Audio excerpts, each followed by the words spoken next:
স্বাস্থ্য পরীক্ষার জন্য রাতে এভারকেয়ার হাসপাতালে ভর্তি হয়েছেন বিএনপি চেয়ারপারসন বেগম খালেদা জিয়া। রাতে তার ব্যক্তিগত চিকিৎসক অধ্যাপক এজেডএম জাহিদ হোসেন জানান, ফুসফুসে ইনফেকশনের কারণে তাকে ভর্তি করা হয়েছে। তিনি বলেন, মেডিকেল বোর্ডের পরামর্শে তাকে অ্যান্টিবায়োটিক দেয়া হয়েছে। তিনি নিবিড় পর্যবেক্ষণে আছেন। আগামী 12 ঘণ্টা তার পরবর্তী পদক্ষেপের জন্য গুরুত্বপূর্ণ।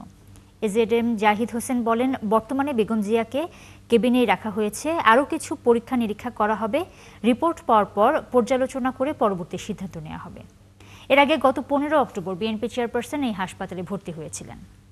৭৯ বছর বয়সী বেগম খালেদা জিয়া বহু বছর ধরে আর্থ্রাইটিস, ডায়াবেটিস, কিডনি, ফুসফুস, চোখের সমস্যা সহ নানা জটিলতায় ভুগছেন। চিকিৎসার ব্যাপারে সার্বক্ষণিক যোগাযোগ রাখছিলেন এবং ওনার সহধর্মিণী ডাক্তার জুবাইদুর রহমান এবং ওনার ছোট ছেলে অর্থাৎ আরাফাত রহমান কপুর, সহধর্মিণী উনি সৈয়দা শামিলা রহমান, উনি এখানে উপস্থিত বাংলাদেশে আছেন। ওনারা সার্বক্ষণিকভাবে ওনার আত্মীয় স্বজনরাও চিকিৎসার ব্যাপারে সবসময় সহযোগিতা করছেন এবং খোঁজখবর রাখছেন।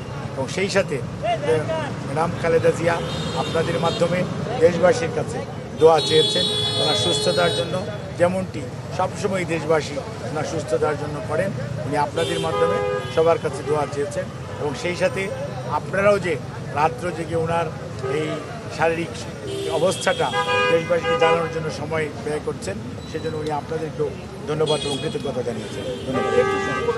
গত মাসে যে ভর্তি হয়েছিল আমরা দেখেছিলাম যে একদিনের মাধ্যমে বাড়ি নিয়ে যাওয়া সম্ভব হয়েছিল। এবার আপনারা কি মনে করছেন, কয়েকদিন থাকা লাগতে পারে? এবার আপনার কথার যেটি প্রফেসর সিদ্দিকী সাহেব যেরকম বলেছেন, বা শাহাবুদ্দিন সাহেব বা জাফর বা জিয়া অথবা আমাদের সাইফুল সাহেবদের যে পর্যবেক্ষণ, তাতে আমাদের মনে হয় যে আমাদের হয়তো এটা তো আর এখনই প্রেডিক্ট করা যাবে, হলফ করে বলা যাবে না।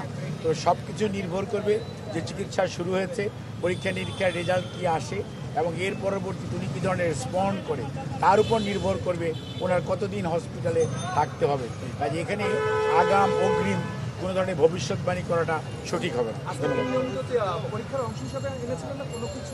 আজকে আমরা অ্যাকচুয়ালি বাসা থেকে গতকালকে থেকে আমরা উই আর ট্রাইং আমাদের মেডিকেল বোর্ডের সিদ্দিকী সাহেব এবং শাহাবুদ্দিন সাহেব এবং জাফর, আমরা বাসায়, আপনারা মনে রাখবেন উনি যখন বাসায় থাকেন তখন উনি সার্বক্ষণিকভাবেই এই মেডিকেল বোর্ডের সদস্যদের তত্ত্বাবধানে চিকিৎসাধীন থাকেন এবং ওরা সবসময়ই পরীক্ষা নিরীক্ষা কিছু না কিছু সপ্তাহে সপ্তাহে করা হয়, যেগুলো প্রয়োজন। সেই অনুযায়ী ওনাকে সাজেস্ট করা হচ্ছিল যে উনি যাতে দ্রুত হসপিটালে শিফট করে, কারণ অনেক পরীক্ষা বাসায় করা সম্ভব হয়, সেই জন্য ওনাকে আনা হয়েছে। আমরা আশা করছি যে পরীক্ষা নিরীক্ষার পরবর্তীতে ওনার শারীরিক অবস্থার উন্নতির উপর ভিত্তি করে আমরা সিদ্ধান্ত নেওয়া যাবে, মেডিকেল বোর্ড সিদ্ধান্ত নেবে কবে নাগাদ ওনাকে হাসপাতাল থেকে বাসায় নিয়ে যাওয়া যাবে।